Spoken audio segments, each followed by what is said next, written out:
Assalamualaikum warahmatullahi wabarakatuh. Saya Quratul Nikmah dan teman saya Fuad Bawazir akan menyampaikan presentasi yang berjudul Mengembangkan Keyakinan Melalui Pidato Proses Perencanaan. Orang yang paling ketakutan, yang jantungnya berdebar-debar akan tampil lebih baik ketika dia sudah siap. Namun, sebanyak 76% publik berpengalaman mengaku merasa takut sebelum menyampaikan pidato. Nah, semua pembicara publik yang begitu efektif itu mereka pasti menggunakan strategi untuk mengelola kegugupan mereka. Kita akan membahas satu persatu, memahami publik kekhawatiran berbicara.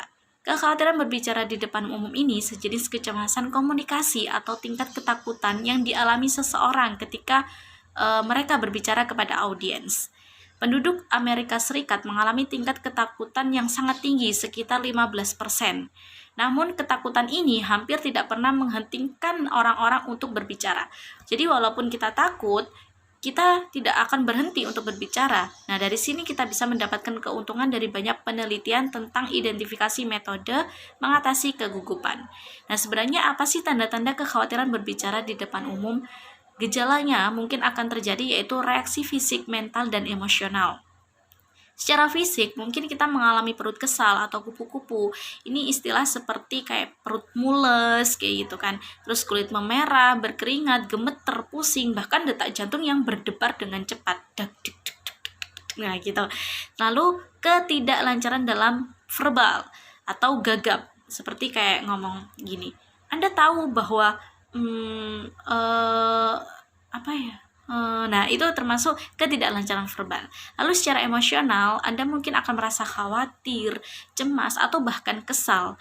Mungkin Anda juga bisa mengalami pola pikir negatif tertentu, misalnya seperti khawatir, mungkin pikiran Anda seperti ini. Aku akan mempermalukan diri aku sendiri. Aku tahu, aku akan mengacaukannya. Nah, itu termasuk emosional yang negatif. Lalu penyebab ketakutan berbicara di depan umum itu sebenarnya apa sih? Nah, kekhawatiran berbicara di depan umum itu sering disebabkan oleh self-talk yang negatif. Self-talk yang didefinisikan sebagai pemikiran tentang kesuksesan atau kegagalan yang dialami dalam pikiran Anda dalam situasi tertentu. Nah, semisal mengatakan dalam pikirannya negatif mulu lah, belum dicoba dia sudah self-talk negatif itu mengatakan pada dirinya sendiri yang negatif-negatif, pokoknya aku nggak bisa. Nah, itu termasuk self-talk negatif. Dan sebenarnya dari mana sih self-talk negatif ini berasal?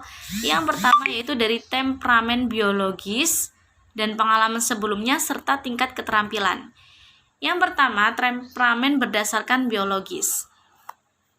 Peneliti menemukan bahwa beberapa ketakutan berbicara di depan umum itu mungkin sejak lahir. Ada dua aspek yang diwariskan. Yang pertama yaitu ekstroversi, introversi, serta neurotisisme. Berikut penjelasannya. Orang yang lebih berpengalaman atau disebut ekstrovert, tingkat ketakutan berbicaranya akan lebih rendah daripada orang yang introvert. Orang yang ekstrovert umumnya lebih mudah bergaul, lincah, tegas, aktif, bahkan suka berpetualangan daripada orang yang introvert.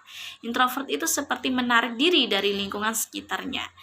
Nah, orang yang temperamental karakteristik itu disebut neurotisisme. Lalu kita sekarang membahas neurotisisme. Orang yang secara neurotik itu akan mengalami kecemasan yang sangat besar, seperti depresi, perasaan bersalah, perubahan suasana hati, dan pikiran irasional. Lalu yang kedua, datang dari pengalaman sebelumnya. Nah, penelitian memberitahu bahwa sebagian besar ketakutan berbicara di depan umum itu berasal dari sosialisasi. Kami disosialisasikan terutama dalam dua cara, yaitu melalui pemodelan dan penguatan. Modeling itu belajar melalui menonton kemudian menirukan, sedangkan penguatan itu belajar dari pengalaman pribadi, sehingga tanggapan masa lalu terhadap apa yang kita lakukan itu sangat berpengaruh, membentuk perilaku dan harapan kita saat ini dan masa mendatang. Jadi seperti apa sih komunikasi lisan di rumah Anda, terus seperti apa komunitas Anda, bagaimana Anda berbicara dengan kedua orang tua. Nah, itu sangat mempengaruhi tingkat keberanian kita dalam berbicara di depan umum. Lalu tingkat keterampilan. Teori defisit keterampilan ini adalah penjelasan paling awal untuk kekhawatiran dan terus mendapatkan perhatian dari para peneliti. Hal ini menunjukkan bahwa kebanyakan dari kita menjadi khawatir karena kita tidak tahu bagaimana merencanakan atau mempersiapkan presentasi publik secara efektif. Perencanaan pidato yang efektif yaitu dengan proses yang teratur yang didasarkan pada seperangkat keterampilan. Jadi jika Anda tidak mengetahui atau menerapkan keterampilan ini, kemungkinan besar Anda akan memiliki keterampilan yang lebih tinggi, tidak akan memiliki keterampilan yang lebih tinggi atau reaksi antisipasi.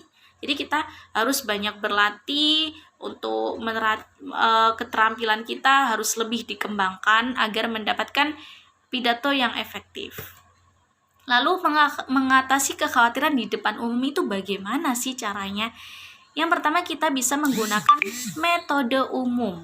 Metode umum ini dibagi menjadi 5 dengan cara teknik motivasi, orientasi komunikasi, visualisasi, desensitisasi sistematik, restrukturisasi kognitif, serta pelatihan keterampilan berbicara di depan umum. Nah, penjelasan 5 metode umum yang pertama yaitu teknik motivasi orientasi komunikasi. Ini dirancang untuk mengurangi kecemasan dengan membantu kita mengadopsi komunikasi daripada orientasi pertunjukan. Apa sih maksudnya? Nah, ketika kita memiliki orientasi komunikasi, kita akan lebih fokus untuk menyampaikan pesan yang kita kepada orang lain, kepada audiens, daripada bagaimana orang atau audiens menilai atau bereaksi terhadap kita, sang pembicara. Nah, lalu yang kedua, visualisasi, yaitu metode yang mengurangi ketakutan dengan membantu kita mengembangkan gambaran mental tentang diri kita sendiri. Dengan visualisasi itu dapat membantu kita mengatasi penyebab ketakutan mental dan emosional. Lalu desensitisasi sistematik, yaitu metode dengan mengurangi ketakutan secara bertahap, membuat orang memvisualisasikan peristiwa yang semakin menakutkan. Nah, jadi kayak divisualisasikan itu pertama-tama kita mempelajari prosedur untuk realisasi dan kemudian belajar menerapkannya pada setiap peristiwa yang menghasilkan kecemasan. Nah, mereka belajar untuk tetap santai menghadapi situasi. Terus, nah ini prosedur program ini untuk relaksasi otot dalam. Jadi ketika kita bertahap, tegangnya itu bertahap, berpidato, lalu memvisualisasikan seolah-olah kita berada di dalamnya. Nah, itu termasuk relaksasi otot dalam untuk mentransfer perasaan tenang dan santai gitu saat memvisualisasikan. Lalu yang keempat, restrukturisasi kognitif adalah proses yang dirancang untuk membantu secara sistematif dan membangun kembali pemikiran tentang berbicara di depan umum. Tujuannya untuk menggantikan self-talk negatif yang membangkitkan kecemasan dengan self-talk positif yang mengurangi kecemasan. Nah, proses ini terdiri dari 4 langkah. Yang pertama, identifikasi apa sih yang menjadikan ketakutan dalam diri. Entah itu kalian insecure karena fisik kalian, atau insecure karena pengalaman kalian, atau bahkan yang lainnya. Nah, identifikasi permasalahan kalian, apa sih yang menjadi ketakutan dalam diri kalian. Lalu pertimbangkan apa ketakutan itu rasional atau tidak. Seperti gini, aku yang menjadikan ketakutan dalam diriku itu karena pengalamanku kurang. Nanti aku bakal orang-orang ketawain aku nggak ya, gibain aku nggak ya di belakang panggung. Nah, itu pikirkan, itu irasional nggak sih? Nah, kayak gitu. Atau enggak ketika kamu di atas panggung, aduh nanti kalau aku jatuh gimana? Nanti kalau aku mati gimana? Nah, itu kan tidak rasional gitu. Lalu kembangkan pernyataan positif dalam diri kamu gitu. Enggak, aku enggak bakalan mati, aku enggak bakalan jatuh kayak gitu. Aku enggak bakalan ditertawain kok meskipun aku gini, meskipun aku gitu. Aku bisa, aku pasti bisa. Nah, itu kembangkan pernyataan positif dalam diri kamu. Nah, lalu yang terakhir, masukkan pernyataan positif itu tadi dan baca dengan keras dalam diri kamu. Bahkan setiap hari kamu ulangin itu. Ketika kamu insecure lagi, kamu bilang lagi, enggak, apaan sih, aku bisa kok. Nah gitu. Terus muncul lagi, nanti kalau aku salah gimana? gubris, enggak, aku pasti bisa. Nah, aku pasti bisa nih. Ulangi terus sampai kamu benar-benar yakin dalam diri kamu sendiri. Lalu yang terakhir, yang kelima, yaitu pelatihan keterampilan berbicara di depan umum. Nah, pengajaran yang sistematis yang berturut-turut akan meningkatkan keterampilan dengan proses yang terlibat dalam mempersiapkan dan menyampaikan pidato publik secara efektif. Nah, keterampilan pelatihan didasarkan pada asumsi bahwa beberapa kecemasan kita tentang berbicara di publik adalah karena kesadaran kita bahwa kita tidak tahu bagaimana menjadi sukses. Oleh karena itu, jika kita mempelajari proses dan perilaku yang terkait dengan pembuatan pidato yang efektif, maka kita akan kurang cemas, mengurangi cemas kita. Nah, keterampilan berbicara di depan umum ini termasuk yang terkait dalam proses analisis tujuan, audiens, dan analisis situasi, organisasi, penyampaian, dan evaluasi diri. Seperti itu. Selanjutnya akan dijelaskan oleh teman saya, Mas Fuad. Ya, selanjutnya yaitu mengatasi kekhawatiran depan umum dengan teknik khusus. Yang pertama yaitu memberi waktu cukup untuk persiapan. Yang kedua, latihan pidato dengan keras terlebih di depan kaca. Yang ketiga, fokus pada pesan yang disampaikan. Yang keempat, pilih waktu tepat untuk berlatih. Yang kelima, gunakan self-talk positif saat menghadapi penonton. Next, mendapatkan keyakinan melalui efektif perencanaan pidato. Rencana pidato yang efektif adalah hasil dari proses 6 langkah. Yang pertama yaitu memilih tujuan berbicara tertentu yang sesuai untuk audiens dan acara. Yang kedua, memahami audiens Anda dan beradaptasi dengannya. Yang ketiga, mengumpulkan dan mengevaluasi informasi untuk digunakan dalam pidato. Yang keempat, mengorganisasikan dan mengembangkan gagasan ke dalam kerangka pidato yang terstruktur dengan baik. Memilih alat bantu visual dan alat bantu presentasi lainnya yang sesuai dengan audiens. Yang keenam, mempraktikkan susunan kata dan penyampaian pidato. Nah, penjelasan 6 langkah. Yang pertama, langkah pertama yaitu pilih tujuan pidato yang sesuai untuk audiens dan acara. Anda perlu memikirkan audiens spesifik, siapa mereka, apa yang perlu mereka ketahui tentang topik Anda, apa yang sudah mereka ketahui. Untuk menjawab pertanyaan-pertanyaan ini, perlu membuat analisis audiens awal berdasarkan jenis kelamin, budaya, usia rata-rata, tingkat pendidikan, pekerjaan, tingkat pendapatan, dan afiliasi kelompok mereka.